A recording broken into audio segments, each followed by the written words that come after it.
Terry, last week we talked about the Indians and their payroll and how it had jumped so much following last season with the pay raises that several veteran players got, and also the signing of Edwin Encarnacion. How about if we talk attendance this week and some of the changes and how that may affect payroll? The example we've talked about is the Kansas City Royals, who in 2014 ranked 25th in attendance.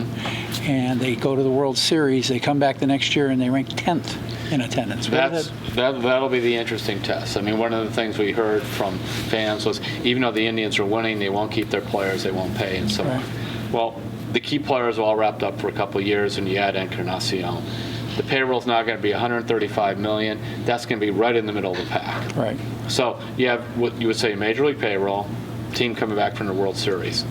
How will they draw? You know, the Indians were 28th in attendance. They've been 28th in attendance or lower since 2011. Well, early returns are pretty good. I had this past weekend that season tickets are up over 10,000. Right. And that's about the first time in about 10 years that's the case. But I'm just curious to see, because the Indians were kind of looking at the Royals model. You know, it's a similar type of market. But think about John Sherman, the new part owner is a Kansas City guy. Right. And he may have even been pushing a little bit. Let's go on Encarnacion. Let's double down on this. So I'm curious to see exactly how much the fans will respond.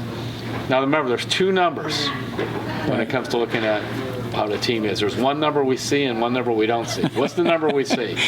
Well, go. The attendance number. I mean, well, yeah, we do see their attendance. We see that. We don't see the revenue. The revenue out of that, right. Now, I've been told that the whole lower bowl area for the weekend games, probably starting the end of May through almost the rest of the season till late, is sold out on weekends. Which means when you get to the dynamic pricing, and just like last year, while the attendance wasn't that much higher total number, I'm sure the revenue was up, because a lot of those big series at the end of the year, people were paying a prime dollar. And the Indians are like one of 85% of the teams do this. Right. So, hey, fans can spend their money how they want and so on, but I'm just saying from the Indians' perspective, they say, well, what happened here mirror what happened in Kansas City, where they went from 25th to 10th, where the Indians come from, say, 28th to 14th even. Right, yeah. The payroll's in the middle of the pack. Let's see if the attendance is.